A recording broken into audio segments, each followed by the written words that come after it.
Good morning. ఈరోజు పంచతంత్రం 19వ భాగంలో హంసలు తాబేలు కథ, తీతూ పెట్టెల కథ గురించి తెలుసుకుందాం.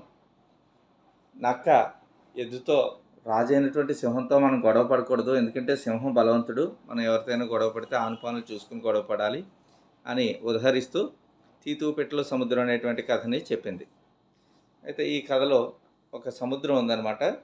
ఆ సముద్రం ఒడ్డున ఒక చెట్టు ఉంది. ఆ చెట్టు మీద 2 తీతూ పెట్టెల జంట ఒకటి గూడు కట్టుకుని కాపురం ఉంటున్నాయి. చల్లగా గాలి, చక్కని ప్రదేశం, హాయిగా రోజులు గడిచిపోతూ అలా ఈ జంట ఉంటుందన్నమాట. కొంతకాలానికి ఆడతీతూ పెట్ట గర్భం ధరించింది, గుడ్లు పెట్టే సమయం వచ్చిందనమాట. ఆ సమయంలో వాటికి ఎక్కువ కోరికలు ఉంటాయని చెప్పి కోరికలు తీర్చాలనేటువంటి ఉద్దేశంతో మగపెట్ట ఆడపెట్టతో ఇలా ఉంటుంది, నీకేం కావాలో చెప్పు, తెచ్చి పెడతాను అంది. ఆడపెట్టంది, నాకేం అక్కర్లేదు అంది. అచ్చా, అలా కాదు, నీ కోరికలు చంపుకోకు, నా శక్తి మేరకు నువ్వేం చెప్పినా సరే అది నీ కోరిక నేను తీరుస్తాను, ఏం కావాలంటే అది తెస్తాను అంది. అప్పుడు ఆడపెట్ట, నువ్వు అడుగుతున్నావు కాబట్టి చెప్తాను, ఇక్కడి నుంచి మనం ఎంత త్వరగా వెళ్ళిపోతే అంత మంచిది, లేదంటే కనుక ఇక్కడే కనుక మనం కాపురం ఉన్నట్లయితే కనుక మనం చాలా ఇబ్బంది పడతాం, ఎందుకంటే అమావాస్యకి పున్నానికి సముద్రంలో ఆటుపోట్లు ఎక్కువ అవుతుంటాయి. సో ఆటుపోట్లు అంటే ఆట అంటే సముద్రం తక్కువగా ఉండడం, పోటు అంటే ఎక్కువగా అలలు రావటం అనమాట. పెద్ద పెద్ద అలలతో ఎగసిపడుతూ ఉంటుంది. ఆ సముద్రంలో రేపో మాపో నేను గుడ్లు పెడతాను, అంత ఎత్తున ఎగిరిపడుతున్నటువంటి అలలకి గూట్లోని గుడ్లన్నీ కూడా కొట్టుకుని పోతాయి అని భయం వేస్తుంది, కాబట్టి మనం ఇక్కడి నుంచి వెళ్ళిపోదాం అంది.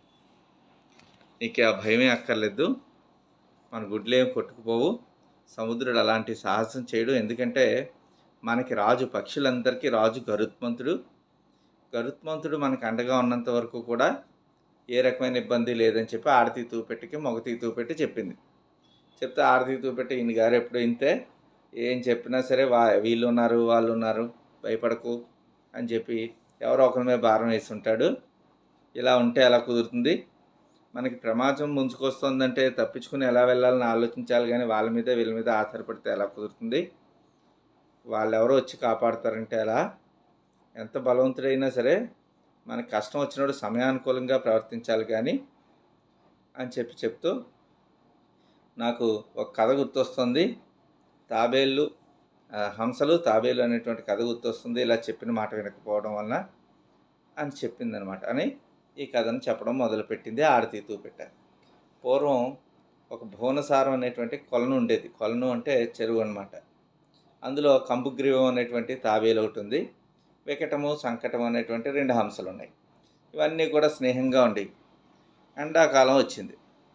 ఇక్కడ ముఖ్యంగా మనం చెప్పుకోవాల్సింది ఏంటంటే, ఇక్కడ స్టాంప్ ఉంది. ఇది పంచతంత్రం స్టాంపు. 2001 సంవత్సరంలో పంచతంత్రం విష్ణు శర్మ చెప్పినటువంటి పంచతంత్రంలో స్టాంపులు రకరకాల సెట్లు వేయడం జరిగింది. అందులో ఒక స్టాంప్ సేకరించి మనకి ఇక్కడ ఈ ఫోటోలో మనం అమర్చడం జరిగింది అనమాట. కథలోకి వెళ్ళిపోదాం. మరి ఎండాకాలం వచ్చినప్పుడు నీళ్ళన్నీ కూడా ఎండిపోతున్నాయి అన్నమాట. ఈ హంసలు తాబేలుతో, మిత్రమా, చాలా రోజులు మనం కలిసి ఉన్నాం కదా, కొలను ఎండిపోతుంది, నీళ్ళన్నీ అయిపోతున్నాయి, కాబట్టి మేము వేరే చోటకు వెళ్ళిపోతాం అన్నాయి. అంటే తాబేలు అంది, ఇదేం అన్యాయం, మన అందరూ కూడా స్నేహంగా ఉన్నాం, మేము ముగ్గురం కూడా చాలా రోజులు బట్టి, మీరిద్దరు ఇప్పుడు నన్ను ఒంటరిగా వెళ్ళిపోతే ఏమైనా బాగుందా, ఇది ఏమైనా ధర్మమా, మిమ్మల్ని చూడకుండా నేను ఉండగలనా, అసలు ఎలా అయినా సరే మీతో పాటు నన్ను తీసుకుపోండి అని బతిమాలింది. నేను తీసుకువెళ్ళొచ్చు కానీ చాలా ప్రమాదం అన్నాయి హంసలు. ప్రమాదం అయినా సరే ఏదో రకంగా నన్ను ఇక్కడి నుంచి తీసుకెళ్ళకపోతే కుదరదని మొండికేసింది తాబేలు. ఆలోచనలో పడే హంసలు తాబేలుని ఎలా తీసుకెళ్ళాలి అని ఆలోచిస్తుంటే హంసలకు మంచి ఉపాయం వచ్చింది. ఓ పొలం తెచ్చి అవి తాబేలుతో, మిత్రమా, నువ్వు ఈ కర్రని నోటితో కరుచుకుని ఉన్నావు అనుకో, మేమిద్దరం ఇదే కర్రని ఇటొకళ్ళు అటొకళ్ళు చెరుకు కొన్నే ముక్కుతో పట్టుకుని పైకి ఎగురుతూ ఉంటాం. అయితే మధ్యలో నీవు కూడా మాతో పాటు ఆకాశంలో మా మధ్యలో ఉండి అవతల వైపుకి వచ్చి ఇంకో సరస్సుకి చేరుకుందాం, మేము చెప్పే వరకు మాత్రం నువ్వు నోరు తెరవకూడదు అని చెప్తే తాబేలు సంతోషంతో అలాగే అని బయలుదేరే ముందు కర్రలు పట్టుకుంటూ మళ్ళీ చెప్పింది ఓ తాబేలు.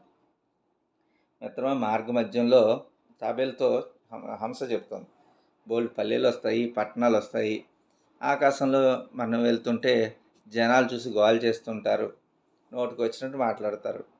నువ్వు అవేం పట్టించుకోకూడదు, ఎట్టి పరిస్థితుల్లో నోరు తెరవకూడదు. తెరిచేవో కర్ర నుంచి విడిపోయి కింద పడిపోయి చచ్చిపోతావు. అది జాగ్రత్తగా గుర్తుంచుకుని ఉండాలి అని. అయితే ఆ హెచ్చరికలను తప్పకుండా పాటిస్తాను, నేను జాగ్రత్తగా పట్టుకుంటాను, మీరు నన్ను తీసుకువెళ్ళండి చాలు అని అంటే హంసలు ఇటు అటు పొల్లని పట్టుకున్నాయి. మధ్యలో ముక్కుతో ఈ తాబేలు నోటితో పట్టుకుని ఉంటే ఎగురుకుంటూ వెళ్తున్నాయి. కొంచెం దూరం వెళ్ళిన తర్వాత గ్రామం వచ్చింది. గ్రామంలో ఈ వింతను చూసి పిల్లలు పెద్దలు అందరూ అరిచి గోల చేయడం మొదలుపెట్టారు. ఈలలు వేస్తున్నారు. తాబేలు ఆకాశంలో ఎగురుతుంది హాయ్ అని చెప్పి పిల్లలందరూ గెంతులేస్తున్నారు. హేళన చేస్తున్నారు కొందరు, పరిగెట్టుకుని వెనకాల వెంటబడుతున్నారు కొందరు. ఆ తొందరలో హంసలు చెప్పిన హెచ్చరిక మర్చిపోయింది. ఆ కోలాహలం ఏంటి అనే హంసలను అడగబోయింది. కొంచెం టాకిటివ్ అనమాట. ఈ తాబేలు ఎక్కువ మాట్లాడుతుంటుంది. ఎందుకు వీళ్ళు ఎలా గోల చేస్తున్నారు అని అడగబోయి నోరు తెరిచింది. ఇలా నోరు తెరిచిందో లేదో ఆ కర్ర నుంచి విడిపోయి దభీమని కింద పడి మరణించింది, చచ్చిపోయింది అని చెప్పి ఈ ఆడతి తూపెట్టు మొగతి తూపెట్టుతో లోకంలో 3 రకాల మనుషులు ఉంటారు. ఒకళ్ళు సొంతంగా ఆలోచించి నిర్ణయం చేసుకుంటూ ఉంటారు. రెండో వాళ్ళు ఆలోచించలేక చెడిపోతూ ఉంటారు. మూడో వాళ్ళు ఉంటారు, వాళ్ళకి తెలియకపోతే తెలియకపోని ఇంకొకరు ఎవరైనా చెప్పినప్పుడు వినాలి కదా, వినక మూర్ఖుల్లా ఉండిపోతారు.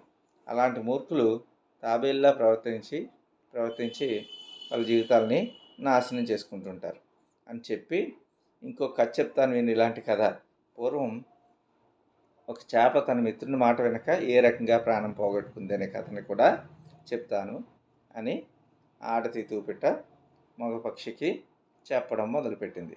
అది రేపు చూద్దాం. థ్యాంక్ యూ అని